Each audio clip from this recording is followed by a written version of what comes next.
이사야 53장 말씀 메시아장 이렇게 이야기하는 아주 유명한 장이죠. 우리가 순환절이 되고 아니면 고난주간 이런 일이 될 때에 많이 읽는 성경 가운데 하나가 이사야 53장입니다. 이사야 53장은 예수 그리스도가 누구신가 하는 것을 우리에게 잘 나타내고 있는 성경 말씀이 이사야 53장이고, 이사야 53장은 우리가 예수를 믿고 구원받은 구원의 기초가 되는 그런 성경 말씀이 이사야 53장에 나타난 말씀이기도 합니다. 그러니까 이사야 53장은 우리에게 굉장히 중요한 그런 장이기도 합니다. 그러나 실상 이사야 53장을 읽으면서 우리는 예수님 때문에 구원받았다 이렇게 생각을 하지만, 의외로 이사야 53장의 말씀, 우리의 삶에 적용되는 일들은 생각같이 쉽지 않습니다. 또 대부분의 많은 사람들은 이사야 53장의 말씀을 보면서 내가 생각했었던 메시아와는 너무 다른 메시아다 라고 하는 것을 생각하게 되고 예수 그리스도를 받아들이기가 어려워지기도 하는 것이 바로 이사야 53장입니다. 그러나 역으로 생각하면 이사야 53장을 읽으면서 우리가 생각했었던 메시아와 다른 그 메시아를 우리는 받아들일 수밖에 없는 그러한 것이 또 이사야 53장이기도 합니다.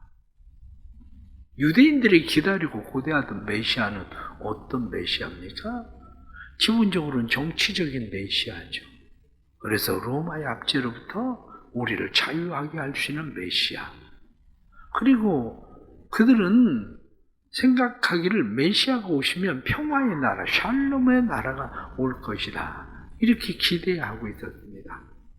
그런데 예수 그리스도는 메시아로 이 세상에 오셨지만 우리의 생각하고 있었던 것과는 전혀 다른 모습으로 오셨다고 성경이 말씀하시죠. 왜냐하면 오늘 2절 말씀 보면 그는 주 앞에서 자라나기를 연한 순 같고 마른 땅에서 나온 뿌리 같아서 고운 모양도 없고 풍채도 없은즉 우리가 보기에 흠모할 만한 아름다운 것이 없도다. 마치 나다나엘이 이야기할 때 나사렛에서 무슨 선한 것이 나겠느냐 이렇게 이야기하던 것처럼 예수 그리스도를 바라볼 때 저분이 왜 우리의 메시아일까? 이렇게 생각할 수밖에 없는 이러한 전혀 이스라엘 백성들의 예상을 뛰어넘는 메시아, 그 메시아가 오신 거죠. 우리가 생각하고 있는 메시아는 어떤 메시아입니까? 나를 건강하게 하는 메시아? 부자가 되게 하는 메시아? 세상에서 나를 성공하게 하는 메시아? 메시아 그분이 내 안에 오면 내 안에 싸움들이 잦아들고 평화가 올 거라고 생각하지만 오히려 예수를 믿어보십시오. 마음의 싸움이 그치고 평화가 오는 게 아니라 마음에 진짜 전쟁이 시작됩니다. 왜냐하면 전에는 죄라고 생각하지 않던 것들이 죄로 느껴지기 시작하고 진짜 전쟁이 시작되거든요.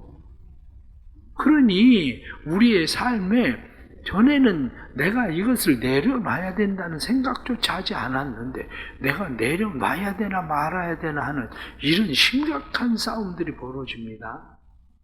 그런데 그분이 어떻게 우리의 메시아가 됩니까? 그런데 그것을 받아들이는 사람들은 분명히 있습니다.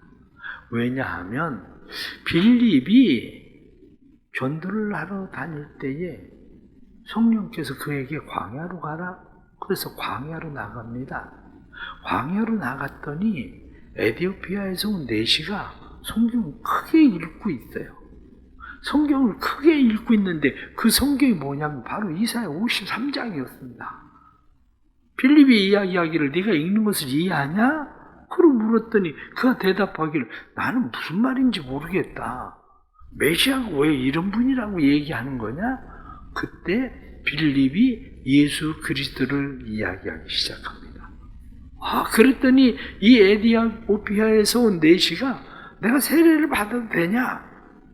이렇게 이야기하고 세례를 받았다. 성경은 그렇게 말씀합니다. 세상에 정치적인 메시아, 아니면 건강이나, 아니면은 세상에 성공을 가져다 주는 메시아를 기대하고 있는 사람들은 그 메시아를 받아들이기 어렵죠. 그러나 그 메시아를 받아들일 수 있는 사람들은 분명히 있다고 성경은 우리에게 말씀하죠. 왜냐하면 3절 말씀 보면 그는 멸시를 받아서 사람들에게 버림받았으며 간고를 많이 겪었으며 질고를 하는 자라. 마치 사람들이 그에게서 얼굴을 가리는 것 같이 멸시를 당하였고 우리도 그를 귀히 여기지 아니하였도다. 많은 사람들이 메시아 예수 그리스도를 귀하게 여기지 않지만 그러나 예수 그리스도를 내 생명보다도 귀하게 여기는 사람들, 그 사람들을 누구라고 이야기하느냐? 예수 믿는 사람들, 구원받은 사람들, 하나님의 자녀들, 교회, 그렇게 말하는 겁니다. 그렇게 생각하면 나는 여전히 세상 사람들이 생각하고 있었던 그런 메시아를 기대하고 있나? 아니면 나는 예수 그리스도를 받아들임으로 나는 예수 믿는 사람, 구원받은 사람, 하나님의 자녀, 교회된 사람인가? 바로 이거죠. 여러분들은 어떻습니까? 여러분 스스로 생각할 때 나는 예수 믿는 사람 맞은가? 아니면 우리는 그를 귀히 여기지 않았도다. 이렇게 얘기하는 것처럼 나사렛에서 무슨 선한 것이 나겠느냐? 이런 생각을 가지고 그런 예수가 무슨 우리의 구원자야? 이렇게 생각하고 우리는 살아가고 있는가? 바로 첫째는 생각할 것이 바로 이 문제입니다. 그 다음에 두 번째 나타나는 그런 말씀을 보면 그는 실로 우리의 질고를 지고 우리의 슬픔을 당하였거늘 우리는 생각하기를 그는 징벌을 받아 하나님께 맞으며 고난을 당한다 하였노라. 4절 말씀 보니까 그는 우리의 질고를 지고 우리의 슬픔을 당했다. 그러면 예수님께서 우리의 질고를 지고 우리의 슬픔을 당하셨을 때 예수님은 억울해 하셨을까? 어떻습니까? 예수님은 억울해 하시지 않았습니다. 왜 예수님은 억울해 하지 않았을까? 그 이유는 간단합니다. 사랑하기 때문에. 하나님이 세상을 이처럼 사랑하사 독생자를 주셨으니 이는 저를 믿는 자마다 멸망치 않고 영생을 얻게 하려 하심이라. 우리에게 영생을 주시기 위해서 하나님이 세상을 사랑하셔서 하나님이신 예수 그리스도께서 세상에 오셨다는 거예요. 그리고 우리의 모든 질고를, 우리의 슬픔을 담당하셨다는 겁니다. 그리고 그는 억울해하지 않으셨다는 거죠. 그러면 예수님께서 십자가를 지고 골고다로 올라가실 때에 얼떨결에 잡혀서 십자가를 짊어진 구레네 시몬은 어떻겠습니까? 아마 구레네 시몬은 십자가를 지고 올라가면서 한껏 마음이 억울했을 겁니다. 하필이면 왜 나야? 이 많은 사람들 가운데 왜 내가 잡혀서 이 십자가를 져야 되는가? 그 생각은 그의 마음 가운데 십자가를 지고 골골다 언덕에 올라갈 때까지 계속된 마음이었을 겁니다. 왜냐? 그는 예수님을 사랑하는 마음이 없었기 때문이죠. 그런데 예수님이 십자가를 짊어지고 올라가는 모습을 보고 있었던 여인들의 마음은 어떨까? 여인들의 마음은 내가 주님의 십자가를 짊어질 수만 있다면 내가 주님의 십자가를 짊어질 수 있을 텐데 그래서 여인들은 울면서 예수님을 따라갔습니다. 왜? 예수님을 사랑하니까. 여러분은 어떻습니까? 가정에서 행하는 일들이 억울합니까? 아니면 교회에서 당하는 일들이 억울합니까? 세상을 살아가면서 억울하다는 생각으로 세상을 살아가십니까? 그러면 여러분들 가운데에 자녀들을 키우면서 늘 억울하다고 생각하는 사람이 있습니까? 세상에 자녀를 키우면서 억울하다고 생각하는 사람들은 자녀를 사랑하는 사람은 아니죠. 자녀를 사랑한다면 자녀들을 위해서 행하고 있는 모든 일들이 억울한 게 아니라 더 짐을 져주고 싶은데 못 지고 있는 게 안타깝겠죠. 왜냐? 간단합니다. 사랑하니까. 그러면 좀 더 한 걸음 더 나아가서 자녀들이 여러분들에게 그렇게 키웠는데 효도를 하지 않아. 억울합니까? 억울하지는 않을 거예요. 그래, 마음 가운데 그래, 너 하나 잘 살면 되지 뭐. 어? 그래, 그래도 너 잘 사는 거 모습 보니까 그래도 괜찮아. 왜 그렇게 생각할 수 있습니까? 사랑하니까 그런 거지. 사랑하니까. 우리의 신앙이라고 하는 것이 바로 여기에 있는 겁니다. 지금 우리는 세상을 살아가면서 세상 가운데에서 내가 가정을 위해서나 남편이나 자녀나 아니면 이웃이나 교회 안에서 행하는 일들이나 어떤 일들을 행할 때 억울하다는 생각이 들어간다면 우리 안에 주님을 향한 사랑이 없어서 그래요. 내가 하고 있는 일들이 사랑이 아니라 그런 겁니다. 대부분의 사람들 왜 교회에서 남선교회나 여선교회 이런 회장들을 하기 싫어합니까? 간단하죠. 불행의 시몬처럼 또 맡겨졌거든. 또 맡겨졌으니까 1년 동안 이것을 짊어지고 가는데 얼마나 억울하겠습니까? 왜 해버리면 나야? 제비 뽑기를 했는데 왜 내가 뽑혀? 아니, 자기네들이 하면 되지 왜 나를 뽑아? 너무 억울합니다. 왜? 교회를 사랑하는 마음이 아니라, 주님을 사랑하는 마음이 아니라, 성도들을 사랑하는 마음이 아니라 억울한 거예요. 그러나 주님께서 우리를 위해서 성경에 나타난 말씀처럼 질고를 지고 슬픔을 당하고 징벌을 받고 고난을 당하고 그래도 주님은 억울해하지 않으셨습니다. 사랑하니까. 우리 안에 그게 있어야 돼. 내가 예수를 믿고 주님을 따라간다고 얘기하는 것은 우리의 삶이 억울한 게 아니라 우리의 삶이 주님 감사합니다. 사랑할 수 있게 해주셔서 그래도 이것을 내가 사명으로 여길 수 있게 해주셔서 주님 감사합니다. 사실 그게 우리의 마음이 되어야 되는 거죠. 그 뒤에 5절 말씀 보니까 그가 찔림은 우리의 허물 때문이요 그가 상함은 우리의 죄악 때문이라. 성경이 그렇게 말씀합니다.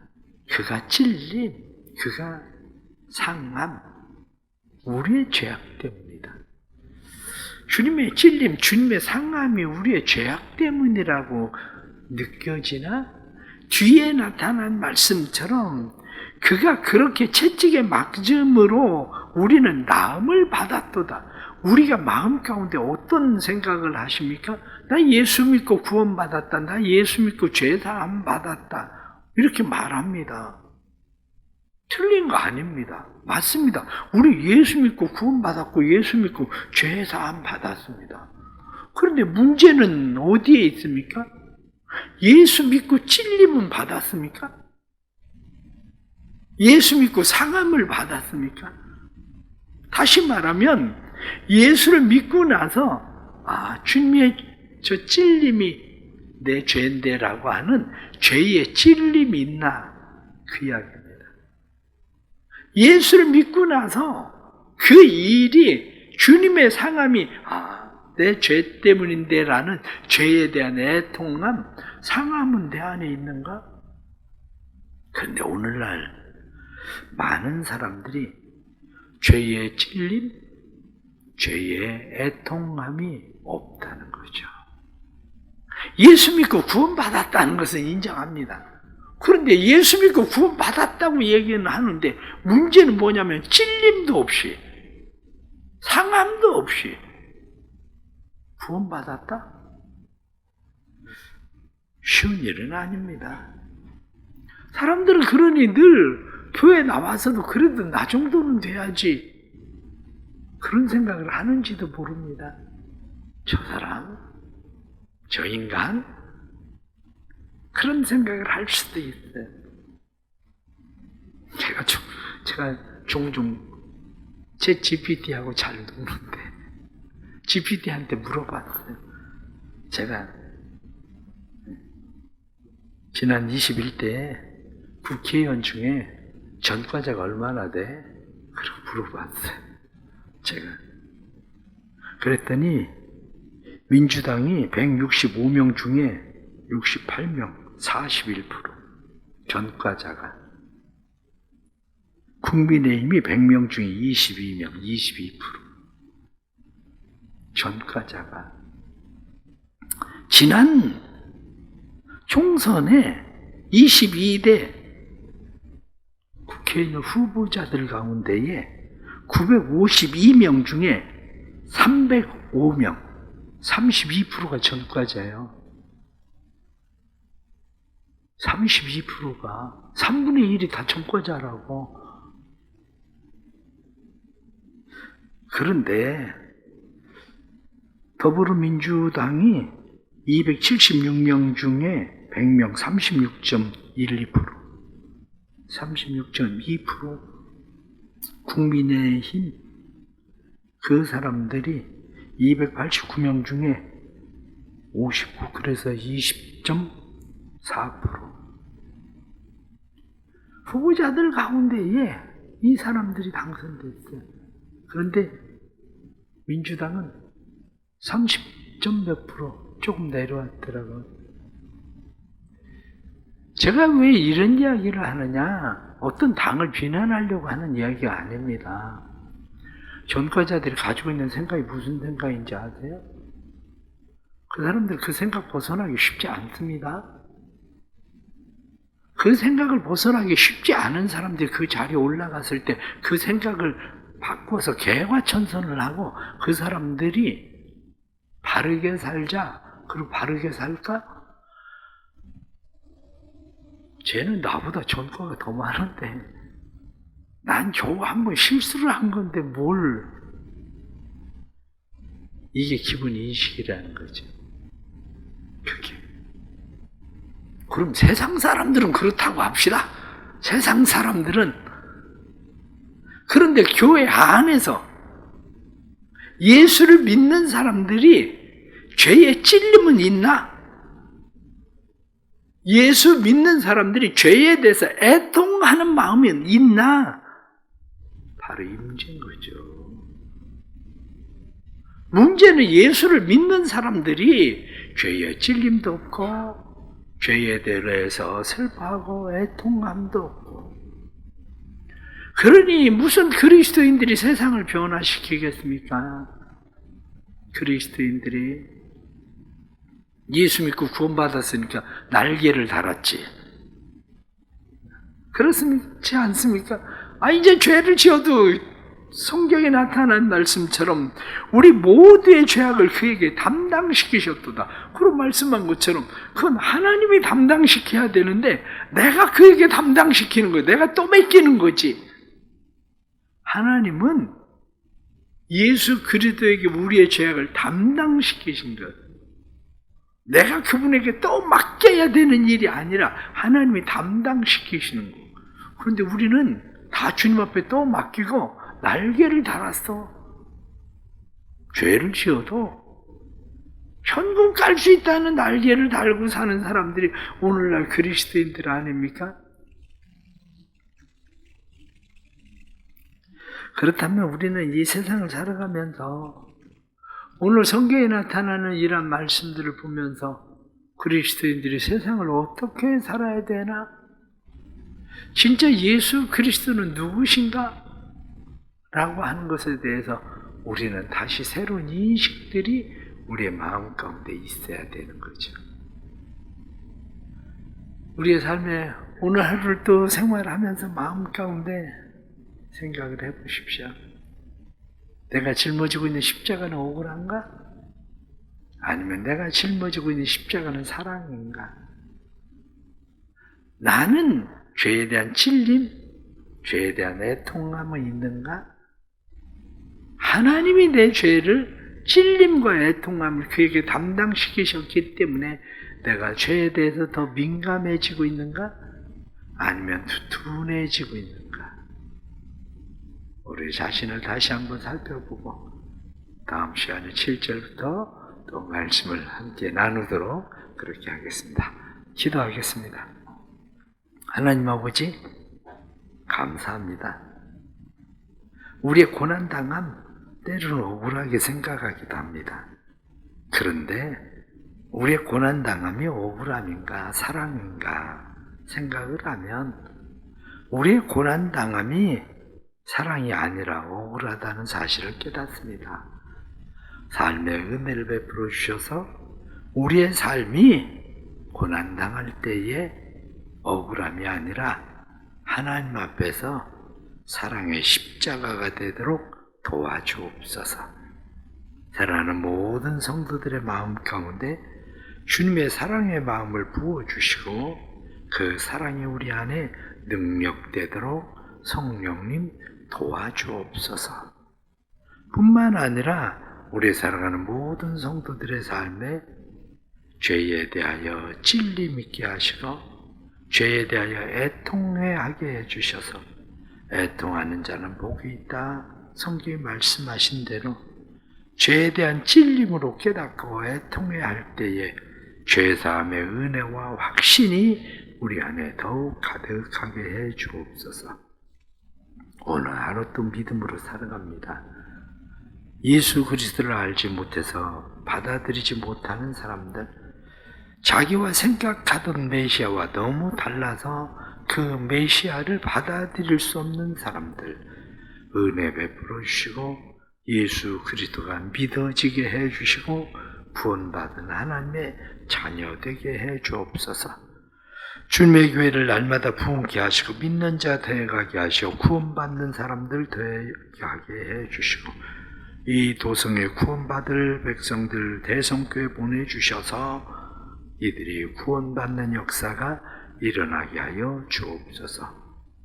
여러 가지 힘들고 어려운 고난 가운데 있는 성도들에게 은혜를 주시고 질병 가운데 경제적인 어려움 가운데 있는 자들에게 힘과 은혜와 능력 주셔서 이들이 어려움의 때들을 잘 주님과 함께 이겨나갈 수 있도록 힘과 능력도 더하여 주옵소서. 새벽에 믿음으로 드려지는 1000번째 귀한 예물의 은혜를 주시고 이들의 마음의 소원이 하나님 앞에 상달되게 하시고 하나님 앞에 이루어지는 믿음의 예물 되게 해 주옵소서. 성령이여 마음에 바라고 원하는 간절한 소원들 그대로 이루어지게 하시는 하나님의 은혜가 온전히 나타날 수 있도록 도와주옵소서. 하루의 삶도 주께 맡겨오니 우리의 삶의 능력이 되어 주옵소서. 예수님의 이름으로 기도드리옵나이다. 아멘.